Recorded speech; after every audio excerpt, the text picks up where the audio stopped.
கிறிஸ்துவுக்குள் அன்பானவர்களே, ஆண்டவராகிய இயேசு கிறிஸ்துவின் ஈடு இணையற்ற நாமத்தில் அன்பின் வாழ்த்துக்களை தெரிவித்துக் கொள்கிறோம். வேதம் சொல்கிறது, வருத்தப்பட்டு பாரம் சுமக்கிறவர்களே, நீங்கள் எல்லோரும் என்னிடத்தில் வாருங்கள், நான் உங்களுக்கு இளைப்பாறுதல் தருகிறேன் என்று சொல்லி. அது ஆண்டவர் கொடுத்த ஒரு பெரிய நமக்கு ஒரு அழைப்பு. அந்த அழைப்பை பெற்றுக்கொண்ட நாம் மிகவும் கவனமாக வெளிப்படுத்தல் 1:3 சொல்கிறது, இந்த தீர்க்க தரிசன வசனங்களை வாசிக்கிறவர்களும் கேட்கிறவர்களும் இதில் எழுதியிருக்கிறவைகளை கைக்கொள்கிறவர்களும் தேவனால் ஆசீர்வதிக்கப்பட்டவர்கள் என்று சொல்லப்பட்டவர்கள். ஆம், எனக்கு அன்பானவர்களே, நாம் ஆண்டவருடைய அழைப்பை பெற்று அவருடைய வார்த்தைகளை நாம் கவனமாய் கேட்கும்பொழுது ஆண்டவர் விரும்புகிற காரியங்கள் நம்முடைய வாழ்க்கையிலே நிறைவேறும். ஏனென்று சொன்னால், பல வருடங்களுக்கு முன்பு, கிட்டத்தட்ட ஒரு 7-8 வருடங்களுக்கு முன்பு என்னுடைய கண்களில் உள்ள ஒரு பலவீனம், அந்த கண்களில் நான் கண்ணாடி போட வேண்டிய பவர் குறைஞ்சது. ஆனால் நாட்கள் கடந்து போக போக போக அந்த பலவீனம் என்ன செய்து, என்னை கண்ணாடி இன்னும் பவராக போட வேண்டியது. இல்லைனா பைபிள் படிக்க முடியாது. ஒரு பைபிள் படிக்கணும், ஒரு சர்ச்சில் நின்று வேதத்தை வாசிக்கிறோம், தியானிக்கிறோன்னா முடியாது. அவ்வளோ ஒரு கஷ்டத்தில் இருந்தேன். அப்பொழுது அந்த கண்ணாடி இல்லாமல் நான் வேதத்தை படிக்க முடியாது. நான் ஆண்டவர்கிட்ட கேட்டேன், அப்பா, என்னை அழைத்தவர் ஆண்டவரே, நீர் உண்மையுள்ளவர், ஆகையால் இந்த கண்ணாடி போடாதபடிக்கு எந்த விதமான ட்ரீட்மெண்ட்டோ இல்லாமல் என் தேவனால் சுகமாக்க முடியும் என்று சொல்லி நம்பிக்கையிலே நான் காத்திருந்து நான் ஜெபிக்கும் போது ஆண்டவர் ஒரு பெரிய அற்புதத்தை செய்தார்.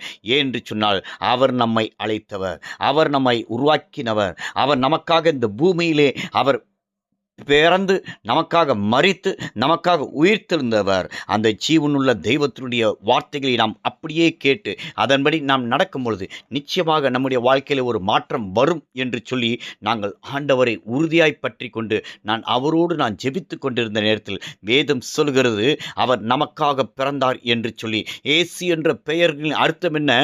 மனுக்குல ஜனங்களுக்கு பாவங்களை நீக்கி அவர்களை ரட்சிக்கிறவர் என்று சொல்லப்படுகிறது. ஆம், எனக்கு அன்பானவர்களே, ஏனென்று சொன்னால் வேதம் சொல்லுகிறது, நம் பாவங்களுக்கு செத்து நீதிக்கு பிழைத்திருக்க வேண்டும். ஆம், நம் பாவங்களுக்கு செத்து நீதிக்கு பிழைக்கவே நம்மை ஆண்டவர் அழைத்திருக்கிறார். அந்த அழைப்பை பெற்றுக்கொண்ட நாம் ஆண்டவருடைய ஜெபத்தை கேட்டு ஆண்டவர் நம்முடைய ஜெபங்களுக்கு பதில் கொடுத்து ஆண்டவர் நல்ல ஒரு பூர்ண சுகத்தை எனக்கு கட்டளையிட்டார்.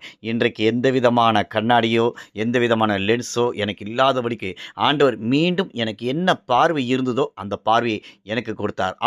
அவர் மெய்யானவர். எரேமியா 10:10 சொல்ல வார்த்தையின்படி, கர்த்தரோ மெய்யான தெய்வம், அவர் ஜீவனுள்ள தெய்வம்.